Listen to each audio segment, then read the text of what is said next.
임대사업 하시는 동안에 종부세 합산배제를 받으신 분들이라면 반드시 종부세 합산배제 제외 신고를 하셔야 됩니다. 다만 신고 시점은 말소일자가 언제인지에 따라 달라집니다.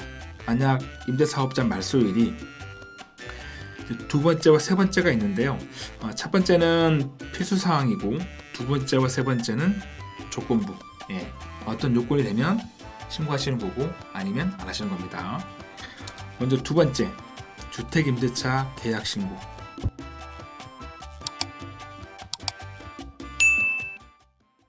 네, 안녕하세요. 부동산쇼 박찬웅입니다. 이번 시간은 임대사업자 말소 후에도 신고할 게 있다라는 내용입니다. 우리 임대사업자 분들은 반문하실 만한 내용이죠.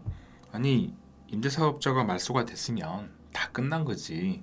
뭘 또 신고하라는 거냐? 라고 물어보실 수 있는데 말소 후에도 신고하실 게 있습니다. 임대사업자였기 때문에 할 게 있고 임대사업자가 아닌 일반 집주인으로서 해야 할 게 있어가지고 신고할 게 있는 거죠. 먼저 임대사업자가 말소가 됐다라고 했을 때 그 말소 종류를 간단하게 보면 자동 말소가 있고요. 이제 폐지 대상으로서 뭐 단기 임대나 아파트 8년짜리 장기 일반 민간 임대죠. 이런 것들은 그 의무 임대 기간이 끝나는 날이면 자동으로 말소가 되는 거고, 그리고 이제 자진 말소가 있습니다. 역시 폐지 대상 임대 사업자로서 그 의무 임대 기간이 충족되기 전에 임차인 동의 받아가지고 미리 말소할 수가 있죠. 그게 자진 말소고, 그 다음에 등록 말소가 있습니다. 폐지 대상은 아니지만 유지가 되는 임대 사업자인데 그 의무 임대 기간을 충족하고 나서 그만하고 싶을 때 말소하는 것, 이런 등록 말소가 있고, 그리고 이제 직권 말소가 있죠. 임대 사업자분들이 어떤 잘못을 했을 때 시군구에서 직권으로 말소하는 게 바로 직권 말소입니다. 임대 사업자 의사와 관계없이 이제 시군구에서 직권으로 말소시켜 버리는 거죠. 더 못하게. 마지막에 이제 부득이한 말소인데요. 이거는 뭐 부도나 파산 아니면 경제적인 사정. 경제적인 사정이면 재개발 재건축, 뭐 소규모 재개발, 소규모 재건축, 리모델링 이런 정비 사업에 의해서 주택이 철거될 때 그 철거를 이유로 말소하는 부득이한 말소가 있습니다. 자, 이렇게 이러한 종류로 말소가 됐는데 그 말소 후에도 신고할 게 있다는 거죠. 임대사업자일 때만 신고하는 게 아니고, 가장 첫 번째는 요거는 필수사항입니다. 종합부동산세 합산배제 제외신고. 만약 여러분들이 임대사업자 등록을 해서 종부세 합산배제 혜택을 받아왔다면, 물론 개 중에는 어떤 요건이 충족 안 돼가지고 임대사업자임에도 종부세 합산배제를 받지 못하는 분들도 있습니다. 그분들은 이거 하실 필요 없어요. 하지만 임대사업 하시는 동안에 종부세 합산배제를 받으신 분들이라면 반드시 종부세 합산배제 제외 신고를 하셔야 됩니다. 다만 신고 시점은 말소일자가 언제인지에 따라 달라집니다. 만약 임대사업자 말소일이 매년 6월 1일 이전이라면 그해 9월 16일부터 9월 말일 사이에 신고하시는 거고, 만약 임대사업자 말소일자가 매년 6월 2일 이후라면 그 해가 아닌 다음해 9월 16일부터 9월 말일 사이에 종부세 합산배제 제외 신고 하시면 되는 겁니다. 두 번째와 세 번째가 있는데요. 첫 번째는 필수사항이고 두 번째와 세 번째는 조건부. 어떤 요건이 되면 신고하시는 거고 아니면 안 하시는 겁니다. 먼저 두 번째, 주택임대차 계약 신고. 이제 이걸 우리가 편하게 전월세 신고라고 하죠. 물론 임대사업자일 때도 이 계약을 신고하셨을 거예요. 그 물건지가 있는 관할 시군구청에 임대차 계약 조건을 신고했을 텐데, 이거는 임대사업자면 무조건 다 해야 됩니다. 그런데 임대사업자가 아니더라도 일정한 요건이 되면, 일정 요건은 신고 대상 지역과 신고 대상 금액을 모두 충족하면 전월세 신고를 해야 됩니다.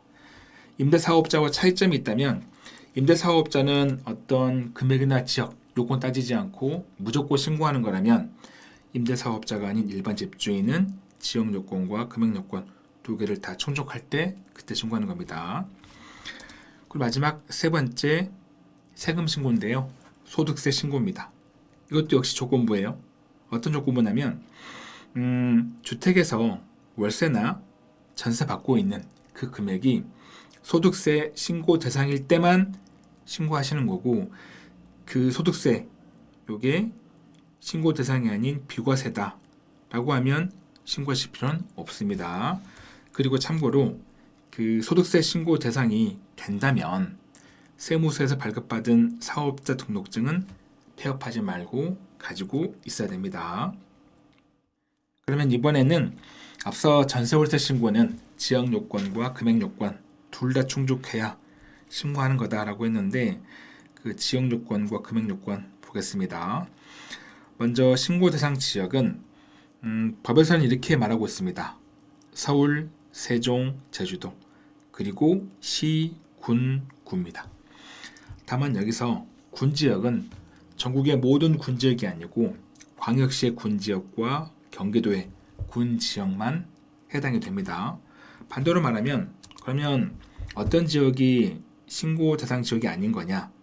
경기도를 제외한 나머지 도지역의 군지역은 신고 대상 지역이 아닌 겁니다. 그리고 이렇게 광역시의 군지역 이렇게 한정한다라고 되어 있다 보니까 가끔 어떤 분들이 그러면 광역시는 군지역만 신고하는 거고 나머지 지역은 신고 안 하는 거냐 하시는데 아닙니다. 광역시는 다 해당이 됩니다. 왜? 밑에 보시면 구 있잖아요. 구. 이 구가 자치구거든요. 우리나라 6대 광역시 구는 다 자치구입니다. 때문에 광역시는 신고 대상 지역에 들어갑니다. 전체가. 예를 들어본다면 여기 나와 있네요. 세종, 제주, 그 다음에 경기도 여주시, 경기도 연천군, 인천광역시 옹진군, 울산광역시 울주군, 강원도 원주시, 충청북도 청주시, 전라북도 전주시 다 신고 대상 지역이고요. 아닌 곳들은 전라남도 화순군, 경상남도 하동군, 경상북도 영양군, 경기도를 제외한 나머지 도지역의 군지역은 신고 대상 지역이 아닙니다. 물론 주택임대사업자인 경우는 전국 모두 다 해당이 되는 거고요. 이러한 요건은 임대사업자가 아닌 경우입니다. 일반 집주인인 경우. 이번에는 신고 대상 금액인데요. 역시 임대사업자가 아닌 경우입니다. 임대사업자가 말소되고 나면 그 주택은 더 이상 임대사업자가 아닌 거니까 일반 집주인이 하는 이 요건을 따라야겠죠. 기본적으로 보증금이 6천만 원 넘거나 월세가 30만 원 넘을 때 신고 대상입니다. 다시 말해서 앞서 설명드렸던 이러한 신고 대상 지역에서 금액 요건을 충족하면 전세 월세 신고를 하는 거다라는 뜻입니다. 보증금이 6천만 원 넘거나 즉 보증금이 6천만 원 초과할 때 월세가 30만 원 넘을 때는 월세가 30만 원 초과할 때니까 예를 들어 본다면 첫 번째 보증금 6천만 원에 월세 30만 원 받고 있다. 이건 신고 대상 금액이 아닙니다. 신고하실 필요 없어요. 6천만 원까지 보증금, 그 다음에 월세는 30만 원까지는 신고할 필요가 없으니까.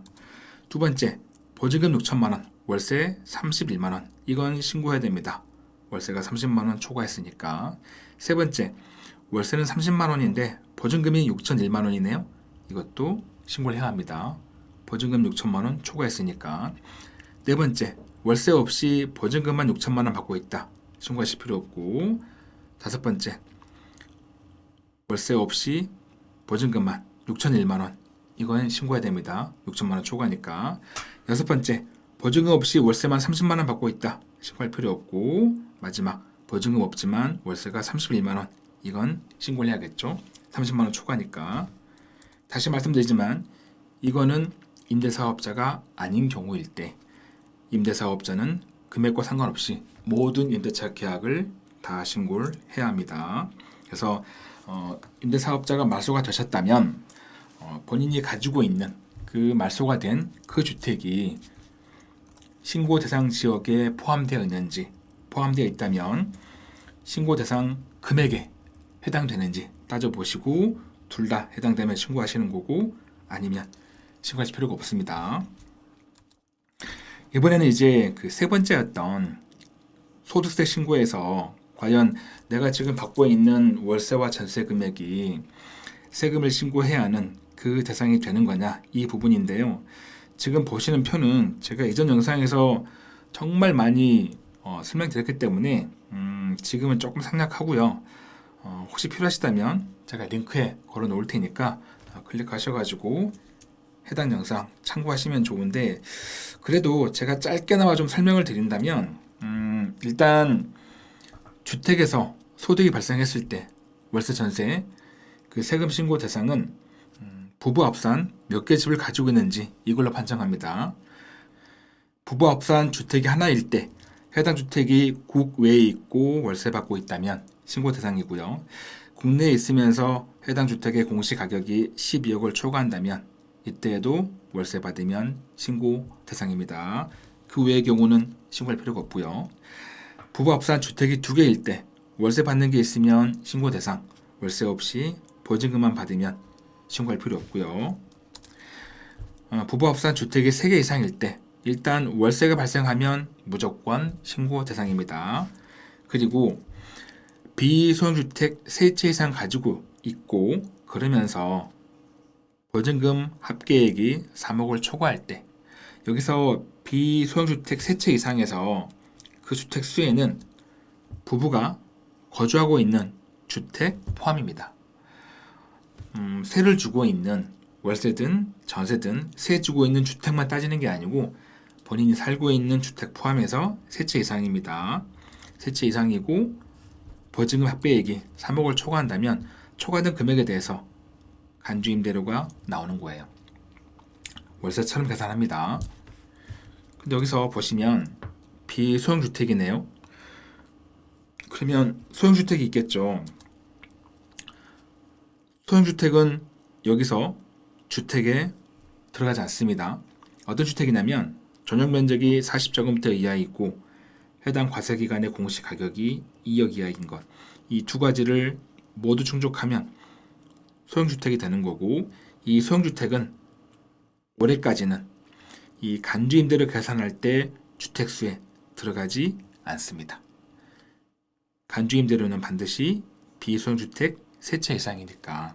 하지만 주의하실 거는 이 소형주택도 월세 받은 금액이 있다면 이 월세는 당연히 신고하시는 거고요. 보증금만 제외가 된다고 보시면 됩니다. 그러면 어떨 때 신고할 필요 없을까?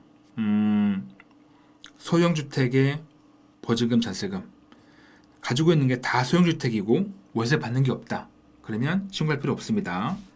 하지만 아까 말씀드렸듯이 소형주택이지만 월세 받는 게 있으면 신고하는 거고요. 그리고 비소형주택을 3채 미만, 2채겠죠? 2채만 가지고 있고 2채에서 다 월세 없이 보증금 받는다. 그러면 신고할 필요 없고 비소형주택은 3채 이상인데 보증금 합계액이 3억 이하면 역시 신고할 필요가 없습니다. 그리고 앞서 올해부터는 달라지는 그 간주임대료 이겁니다. 1번은 앞서 말씀드렸던 비소형주택 3채 이상이고 그 다음에 보증금 합계액이 3억을 초과할 때인데 이제 이것 말고 올해 소득부터는 한 가지가 더 추가됩니다. 어떤 거냐면 부부 합산 주택을 2개 가지고 있는데 그 2개 주택이 각각 공시 가격이 둘 다 12억을 초과합니다. 그러면서 엔드 요건이에요. 그러면서 두 주택의 보증금 합계액이 12억을 초과하면 초과된 금액에 대해서 간주임대료가 나온다 보시면 됩니다. 그러니까 둘 다 공시 가격이 10억 초과해야 되고 두 주택의 보증금 합계액이 12억을 초과할 때 어느 하나라도 충족이 안 된다면 안 나오는 거고 둘 다 충족이 되면 간주임대료로 소득세를 신고해야 됩니다. 그래서 우리가 이 주택임대소득의 총 수입 금액이 얼마냐라고 따질 때는 월세와 간주임대로 다 더한 금액이 총 수입 금액이 되는 겁니다. 자, 이렇게 임대사업자가 말소가 된 후에도 신고할 게 있다라는 주제로 영상 만들어 봤습니다. 오늘 영상 보시면서 반드시 신고해야 할 것, 그 다음에 조건부로 신고해야 할 것 다시 한번 보시면서 여러분 재테크에 실수가 없으시길 바랍니다. 마무리할 시간입니다. 저에게 큰 힘이 되는 구독하기와 좋아요, 알림 설정 꼭 눌러주시고요. 저는 다음 영상에도 최선을 다하겠습니다. 고맙습니다.